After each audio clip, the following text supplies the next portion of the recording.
It's a small cut from sitting the throne. It's nothing. House of the Dragon Star reveals what disease King Viserys has. Before we begin, beware of dragon-sized spoilers that are coming up ahead. Therefore, stay here at your own risk or fly away. In the first episode of House of the Dragon, King Viserys Targaryen suffered a wound that he inflicted while sitting on his office chair. In his defense, the throne is literally made up of blades, and one cannot expect anything much. However, the wound just would not heal any further. His maester has since tried everything he could, but ultimately Viserys' fingers had to be cut. Some believe that the throne rejects those who aren't fit to be king and cuts them, but that doesn't mean that the wound would become infectious. In one of the scenes from episode 4, Viserys summons Alicent so that they could make more babies. Viserys does it in the theologically accepted way, and we can see that the wounds on his back have worsened beyond control. So, what exactly made Viserys' wounds so bad that 2 of his fingers had to be severed? Well, many fan theories were doing the rounds, but in a recent podcast, Paddy Considine revealed the disease that his character is suffering from. In this video, we will explore why the cut exacerbated to turn infectious and its repercussions on his health and the realm at large. Let's Dracarys! Before we go into our explanation, we have a very small request. If you like our content, please support us by subscribing to our channel. This is a small click for you, but for us, it means a lot. Thank you. Let's begin.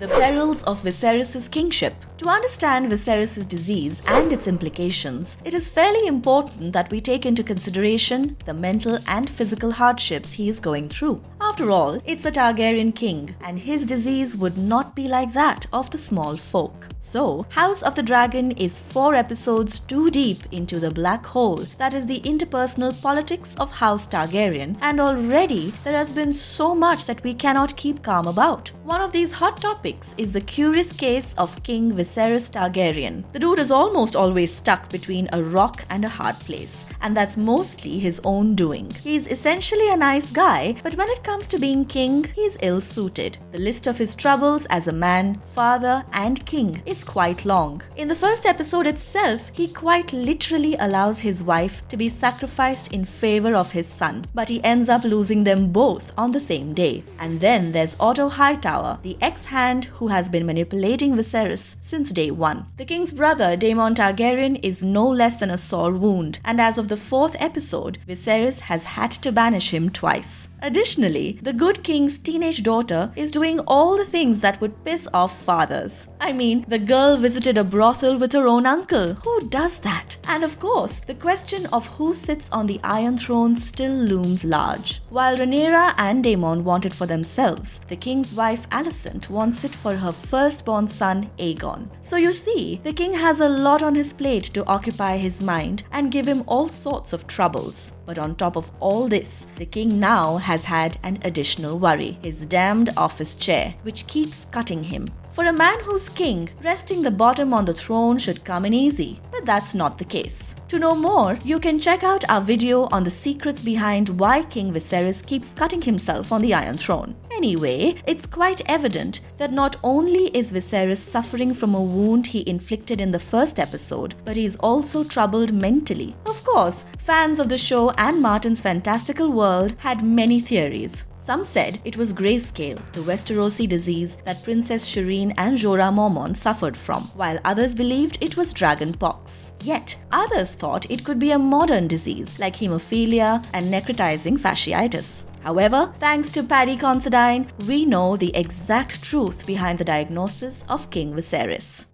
The big reveal. In a recent podcast with Entertainment Weekly, Paddy revealed that his character was suffering from a unique form of leprosy. Paddy said, and we quote, It's that thing, just because he's a good man, it doesn't mean that he's weak. He's just trying to do the right thing. And he's actually suffering from a form of leprosy. His body is deteriorating. His bones are deteriorating. He is not actually old. He's still a young man in there. He's just, unfortunately, got this thing that's taken over his body. It becomes a metaphor for being king and the stress and the strain that it puts on you, and what it does to you physically, what it does to you mentally. Leprosy is a now curable infectious disease mainly causing skin lesions and nerve damage. However, back when Viserys was king, the disease could not be cured and could only be suppressed by strange medication such as using maggots to feed on dead tissue. Nevertheless, Considine's statement is proof of our earlier statement that Viserys is not fit to be king. The mental and physical tolls he's been taking because of his family have become the reason behind the exacerbation of his health. The Viserys in the books was relatively older than he was in the House of the Dragon when the Iron Throne nicked him for the first time. Considine is correct in saying that his character is not particularly old, but it is his disease and the stress of being king that are making him look older.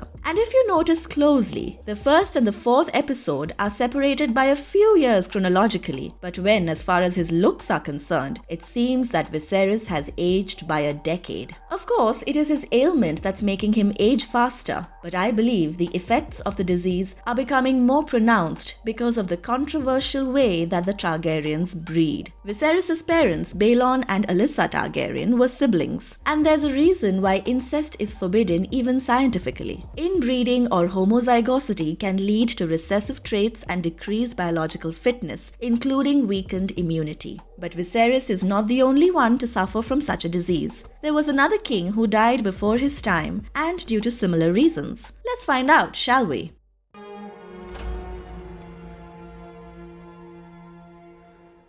Viserys and Aenes. After Aegon the Conqueror got Westeros under his control, he ruled for a few years before the throne was passed on to his firstborn son Aenes Targaryen, the son of Aegon and his sister wife Rhaenys Targaryen. Born out of incest, Aenes ruled for half a decade and died at the age of 35. And although he was a man of 35 when he died, he looked as if he was 60. After Aenes died, the throne was usurped by his half-brother Maegor, who was also known as Maegor the Cruel. The third Targaryen king's reign lasted for 6 years before he was found dead on the throne, with some saying that the throne itself killed him. Coming back to Viserys, what will be the repercussions of Viserys' disease? Well, it is beyond an ounce of doubt that Viserys will die sooner than later, but the issue is, what happens after that? The short answer is that the Dance of Dragons will take place, but there's more to it.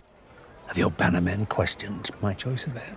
Of course not, Your Grace. It is your sworn duty to... What it means for the realm. Viserys was never a man who showed the traits required to be king. Yes, he is good at heart and loves his family, but is that all it takes to be king? I mean, I sometimes feel he is taking the same path as the Mad King, who became paranoid with the ideas of insubordination, treason, and rebellion. In the end, he became the male version of Queen of Hearts in Lewis Carroll's Alice's Adventures in Wonderland, always wanting to kill people at the slightest of hiccups. Although Viserys has not gone to such an extent, do you remember how he scolded Jason Lannister when he questioned the king's decision to name Rhaenyra as heir to the throne? The bottom line is that he doesn't take his decisions seriously, and Daemon's second banishment is a clear example of that. And naturally, the realm will also question his decision to name Rhaenyra the heir to the throne. In fact, the High Lords have already started considering Aegon as a better alternative. Had Viserys been a stronger king, no one would have dared to question his choice of heir, and the Dance of Dragons would have been prevented. Alas, Viserys will leave the world to create a hole so deep that to fill it, it will take the debris of his destructed house and the carcasses of his dragons. What I conclude from all this is that Viserys is just like other protagonists created by Martin. They take up great responsibility and leadership roles